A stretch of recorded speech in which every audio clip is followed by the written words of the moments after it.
মোবারক জানাচ্ছি। আমরা নির্বাচনের সময় আমাদের রাজনৈতিক কর্মসূচি পালনে বাধাগ্রস্ত হচ্ছিলাম এবং যেখানে আমরা আমাদের সাংবিধানিক অধিকার, আমাদের সভা সমাবেশ মুক্তি করা, আমাদের রাজনৈতিক দল হিসেবে আমাদের বক্তব্য তুলে তারা এখানে বাধাগ্রস্ত হচ্ছিল, বিভিন্নভাবে বাধা দেওয়া হচ্ছিল। এমনকি আমাদের যেগুলো বক্তব্য সেগুলো প্রচারণায় বিভিন্ন গণমাধ্যমকে পর্যন্ত নানানভাবে একটা চাপ সৃষ্টি করা হচ্ছিল। যাই হোক, আমরা এর বিরুদ্ধে জনগণের পক্ষে থাকার জন্য, জনগণের পক্ষে কথা বলার জন্য এবং জনগণের পক্ষে রাজনীতিকে চালু রাখার জন্য আমরা এই অন্যায়ের বিরুদ্ধে সবসময় প্রতিবাদ করেছি এবং আমাদের কর্মসূচি চালিয়ে যাওয়ার প্রচেষ্টা চালিয়ে গেছি। আপনারা দেখেছেন গতকাল পর্যন্ত আমাদেরকে বাধাগ্রস্ত করা হচ্ছে, বিভিন্নভাবে আমাদের অনেক নেতাকর্মীকে আহত করা হয়েছে এবং সবচেয়ে দুঃখের বিষয় আমাদের গণমাধ্যম কর্মী যারা সবসময় দেশ ও জাতির জন্য কাজ করে যাচ্ছেন, আমাদেরকে সবসময় সহযোগিতা করেন, সাধারণ মানুষদের পাশে দাঁড়ান, তাদেরকেও বিভিন্নভাবে নির্মমভাবে তাদেরকে আহত করা হয়েছে, তাদেরকে মারাত্মকভাবে তাদের উপর হামলা করা হয়েছে। আমরা এই ঘটনার তীব্র নিন্দা জানাচ্ছি। সরকার এগুলোকে বন্ধ করা তাদের দায়িত্ব ছিল, কিন্তু আমরা দেখতে পাচ্ছি যে সেইভাবে তাদের ভালো উদ্যোগ দেখছি না। পুলিশের তরফ থেকে আমরা কোনো জানতে পাইনি। আমরা ধন্যবাদ জানাই আমাদের সেনাবাহিনীর সৈনিকদের, তারা আমাদেরকে এসে আমাদের পরিস্থিতি নিয়ন্ত্রণ করেছেন এবং আমাদেরকে সুস্থভাবে আমাদের কাজে সহায়তা করেছেন। আজকে আমরা একটা সিদ্ধান্ত নিয়েছিলাম, যতদিনই এই ধরনের চলতে থাকবে আমরা আমাদের সাংবিধানিক অধিকার প্রতিষ্ঠা করতে পারবো, যতদিন তিনি আমরা জনগণের পক্ষে কথা বলতে কোনো রকম বাধাগ্রস্ত হবে আমাদের প্রচেষ্টায় আমরা কোনো সময় কোনো করলে আমরা সামনে রাখবো, যাতে করে আমাদের জীবন দিতে হয় আমরা তাতেও রাজি আছি। সেই হিসেবে আজকে আমরা মোটামুটি শান্তিপূর্ণভাবে এটা করতে সক্ষম হলাম। এটা আমাদের একটা বিজয়, আমরা বলি জনগণের বিজয়। আমি একই সঙ্গে মনে করি যে ফেসিবাদের এটা একটা পরাজয়। প্রথম পরাজয় হলো এই ফেসিবাদ, নতুন যে প্রতিবাদ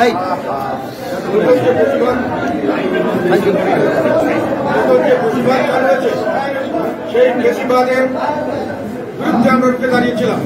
সেই যুদ্ধে আমরা আজকে সর্বপ্রথম আমরা জয়লাভ করলাম। ফেসিবাদ প্রথম অত্যন্ত দুঃখের বিষয়। আমরা সর্বদাই জনগণের পক্ষে ছিলাম, আমরা জনগণের পক্ষে ছিলাম। এই আন্দোলনের প্রথম থেকে শুরু করে শেষ পর্যন্ত আমরা প্রথম সংসদে এবং যখন রংপুরে আমাদের প্রথম শহীদ হয়েছেন, সেই শহীদকে তার কবরস্থান জিয়ারত করা, তার বাবা মাকে সান্ত্বনা দেওয়া এবং তাদের কিছু সহায়তা করার জন্য আমরা সেখানে দিলাম প্রথম ব্যক্তি হিসেবে। এবং সর্বক্ষণ প্রতি সপ্তাহে 2 থেকে 3 দিন পর্যন্ত আমরা এই আন্দোলনের পক্ষে, এই ছাত্রদের পক্ষে, জনগণের পক্ষে কথা বলে আমরা অহিংস আন্দোলনে করে থাকি। যাই হোক, দুর্ভাগ্যের বিষয় হলো আমরা হঠাৎ করে দেখলাম আন্দোলনের পরবর্তীকালে যেটা ছাত্র জনতার আন্দোলন হলো, তবে ছাত্রদের কোটা সংস্কার আন্দোলন। আমি বলেছিলাম এটা কোটা সংস্কার আন্দোলন শুধু নয়, এটা হলো বৈষম্য বিরোধী সংগ্রাম এবং এটা ছাত্রদের নয়, এটা ছাত্রদের মধ্যে সকলের জন্য। এই বৈষম্যের বিরুদ্ধে আমরা দাঁড়িয়েছিলাম এবং সেই বৈষম্যের বিরুদ্ধে আমরা যখন জয়লাভ করলাম, কিছুদিন পরে হঠাৎ দেখা গেল আমাদের সেই সার্বজনীন জয়, যেখানে সারা বাংলাদেশের 99% লোক সেখানে অংশগ্রহণ করেছিল, যার কারণে এই জয়টি করা সম্ভব হয়েছে। সেখানে দেখা গেল মুসলিমের কিছু মানুষ সেটা সম্পূর্ণ কৃতিত্ব দাবি করছে এবং আমাদের অন্তর্বর্তীকালী সরকার তাকে আমরা সর্বাত্মক সহযোগিতা দিতে হবে, তাদেরকে সহায়তা করে যাচ্ছেন। তারা হঠাৎ করে তাদেরকে একমাত্র দাবিদার মনে করে সেইভাবে সমস্ত ব্যবস্থা করা শুরু করলেন এবং তারা হঠাৎ করে এসে আমাদেরকে ফেসিবাদের দোষর হিসেবে চিহ্নিত করে আমাদের সমস্ত রাজনৈতিক কর্মকাণ্ডে বাধাগ্রস্ত করার চেষ্টা করবে। যে ফেসিবাদের বিরুদ্ধে সংগ্রাম করেছি আমরা বিগত সরকারের আমলে, সেখানে আমরা যেভাবে আমরা সকল বিপত্তির মাঝে কাজ করেছি, সেখানে কিন্তু আমাদের মিডিয়ার ভাইরা আমাদের সঙ্গে ছিল এবং বিভিন্নভাবে জনগণ আমাদের সঙ্গে ছিল। আমাদের সমালোচনা আমরা করে গেছি অনেক ধরনের ঝুঁকি নিয়ে। এখন আমরা দেখছি যে ঝুঁকি আমাদের জন্য আবার বড় হয়ে দেখা দিয়েছে এবং যে ফেসিবাদকে আমরা ধ্বংস করতে চেয়েছিলাম, করার জন্য আমরা আন্দোলন করেছিলাম, জনগণের সেই আকাঙ্ক্ষা দুলিশাত হয়ে যাচ্ছে। এখন নব্য ফেসিবাদ মাথা চালা দিয়ে উঠেছে, আমাদেরকে এর বিরুদ্ধে দাঁড়াতে হবে। আমি কালকে একটা আহ্বান করেছিলাম যে তারা ব্যর্থ হয়েছে, বাংলাদেশের কোনো মানুষের জানমাল ইজ্জতের কোনো নিরাপত্তা নাই, নৃশংসতার কোনো শেষ নাই। মানুষের কতটুকু নৃশংসতা হতে পারে তার এখনকার পরিস্থিতি না দেখে বিকাশ, মানুষকে কতভাবে হত্যা করা হতে পারে, মহিলাদের কতভাবে বেজ্জিত করা হতে পারে। বাংলাদেশের মানুষকে সব জন্তু জানোয়ারের মতো বানিয়ে ফেলা হচ্ছে এখন বর্তমান পরিস্থিতি। আমরা মনে করি যে এর থেকে আমাদের পরিত্রাণ পেতে হবে। আমি কালকে ঘোষণা দিয়েছিলাম, আপনারা ব্যর্থ হয়েছেন, এখন অন্য কাউকে দিলে আমার মনে হয় জনগণ শান্তি পাবে। সামনের দিকে আরো বড় দুর্নীতি লাগছে। আমি এটা বারংবার বলছি, আমেরিকার সরকার থেকে যে ধরনের ইঙ্গিত আমরা পেয়েছি, সেখানে আমি মনে করি বাংলাদেশের জন্য একটা ভয়াবহ দুর্যোগ আসতে পারে তাদের তরফ থেকে। আমাদের আয় সব বন্ধ হয়ে যেতে পারে। আমরা আমেরিকার লোক এসব থেকে আমরা এক্সপোর্ট করে আয় করি, আমরা খরচ করি চায়না এবং ভারত থেকে। আমাদের চালটা পর্যন্ত এখন আমরা সম্পূর্ণভাবে আমরা সম্পূর্ণ নই, আমাদেরকে বাইরে থেকে চাল আনতে হয়। সেই কারণে আমাদের অর্থের প্রয়োজন। কিন্তু যদি কোনো রকমে আমাদের এই অর্থের সবচেয়ে যদি কম শান্তি আমাদের মূলক ব্যবস্থা গ্রহণ করা হয় আমেরিকার তরফ থেকে, ব্যবসা বাণিজ্য বন্ধ করে দিলে আমাদের আয় ইনকাম কমে যাবে। এমনকি আমাদের রেমিটেন্সও বেশিরভাগ সেগুলো বাইরে আমেরিকা, সেগুলো বন্ধ হয়ে যাবে। এবং মিডল ইস্টে যদি আমেরিকার প্রেশার সৃষ্টি করে যে এখানে জঙ্গি কাজকর্ম হচ্ছে, এখানে তাদেরকে জঙ্গি সহায়তা করা যাবে না, অর্থ সহায়তা করা যাবে না, তাহলে হয়তো মিডল ইস্টও আমাদেরকে এই প্রবাসী আয় থেকে বঞ্চিত করার অবস্থা সৃষ্টি হতে পারে।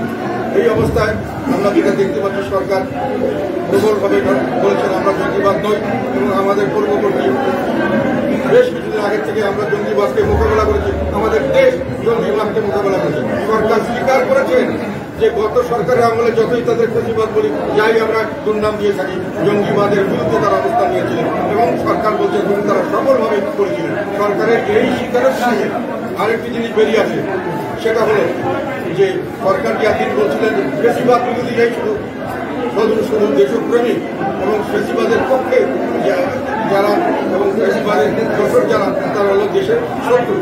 এভাবে তাদের যে মূল্যায়ন, এখন যদি আমরা ধরে নেই ফেসিবাদের শত্রু হলেও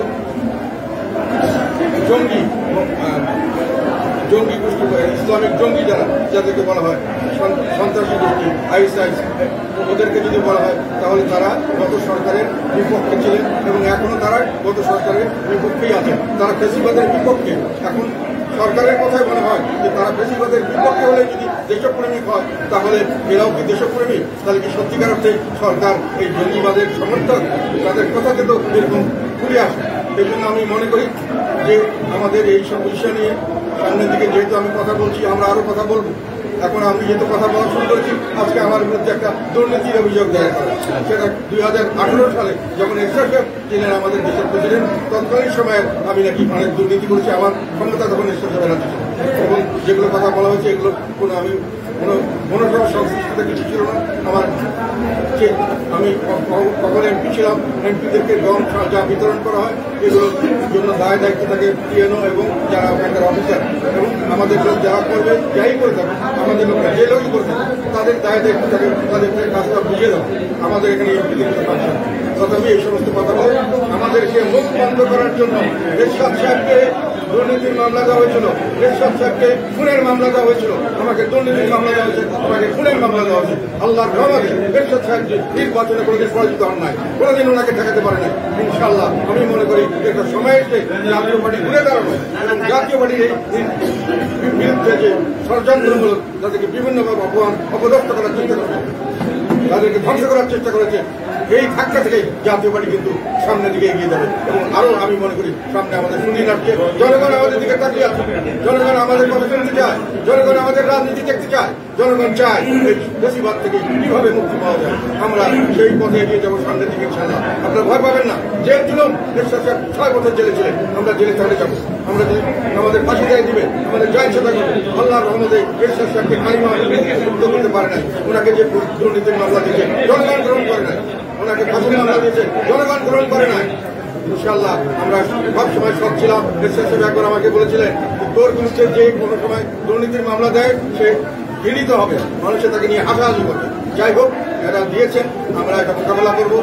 সামনে আপনার প্রস্তুত থাকবেন, জনগণের পক্ষে কাজ করার জন্য আপনারা সদা প্রস্তুত থাকবেন। ইনশাল্লাহ আমরা বিজয়ী হব। সত্য সবসময় বিজয়ী হয় এবং ইতিহাসের এটি শিক্ষা হল ইতিহাস থেকে মানুষ ইতিহাস থেকে শিক্ষা নেয় না। আমরাও দেখতে পাচ্ছি গত সরকারের পতনের পর থেকে এই সরকার তার থেকে কোনো শিক্ষা গ্রহণ করেননি। আমি তাদের উদ্দেশ্যে বলতে চাই, এই দিন না, আরো দিন আছে।